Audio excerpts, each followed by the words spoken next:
Hey, how's it going, y'all? My name's Nick. Today I'm going to be discussing conspiracy theory with you guys. We're going to talk about why people believe in conspiracy theories, like what draws people to believe certain things.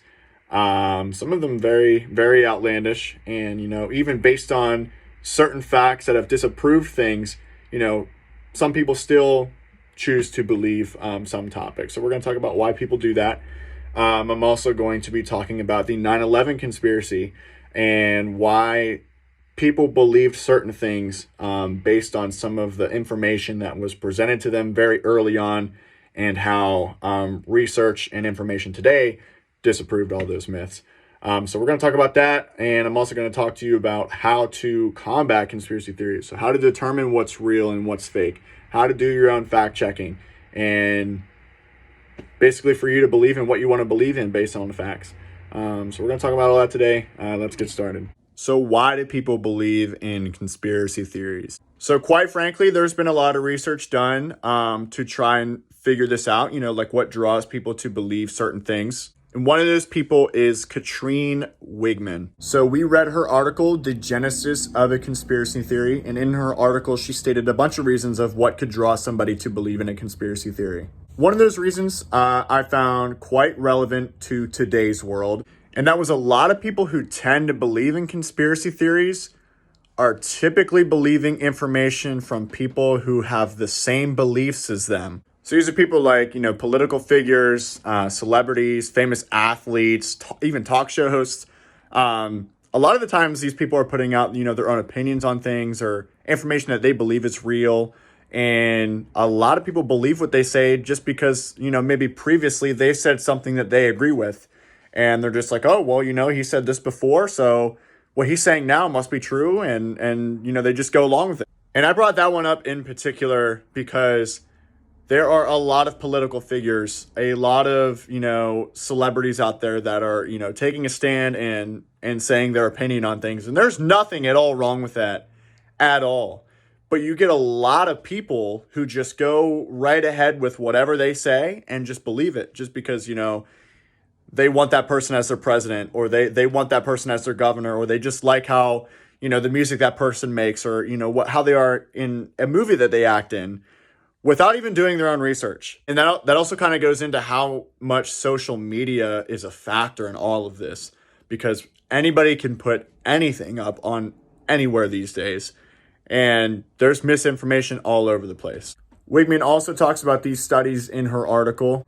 And a lot of scientists have come to the conclusion that humans just generally have a tendency to believe conspiracy. That, a lot of the main reasons why people, believe these things is because of a psychological tendency that humans just have. There's also studies that have shown that people who tend to believe in one or two conspiracies are more likely to start believing in conspiracies down the road. And believe it or not, on the Addiction Center website, you can find out that believing in conspiracies is actually an addiction.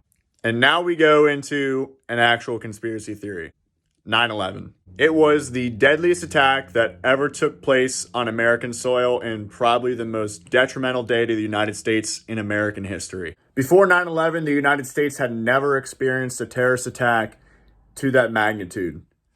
So we reacted, and we reacted with a lot of force. That day changed America forever. And believe it or not, people believed it was staged. Probably the most common conspiracy theory about 9/11 is the fact that there could have been bombs planted in the towers because of the way they fell. Some people claim they heard a series of explosions while trying to get out of the towers. Some people say the way the I-beams were cut could not have been from a plane, but from like a thermite bomb or something. But Christian Simonson of Syntef Materials and Chemistry used scientific evidence to prove all of this false.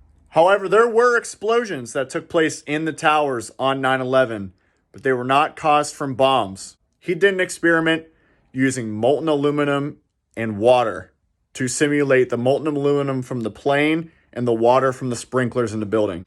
With those two combined, that can create a huge explosion, which totally debunked that conspiracy theory. But even though there was evidence that proved all that wrong, people still believed it. So now we ask ourselves, How do we combat conspiracy theory? And this may seem like really obvious, but just look for the facts. Just gain as much information as you can from both sides of the story and make your own decision. But try to figure out what's real from fake. And that is really hard these days because there are so many places to find information. I mean, there are some fact-checking websites you can use. It'll be like a pretty good start for you to start determining, what actually happened versus what people are saying. A lot of the times conspiracy theories are based on just that, a theory, or maybe some evidence that was released, and it's all based on speculation. Not all the time is it based on actual facts. But then again, there are conspiracies that, were thought to be really, really outlandish or really crazy that actually turned out to be true. So that kind of changes everything, because now it's like, what do you believe? What is true and what is fake, Again, the facts will always be there for you to look at. They will always be there for you to make your own decision. So that's just what you have to look for. Well, I hope this video finds you well. I hope you learned something from this video. I definitely have fun making stuff like this. I do a lot better talking than I do making a post or writing or something like that, which is why I made a video. So please let me know if there's anything I can work on so I can do better next time. Thank you very much.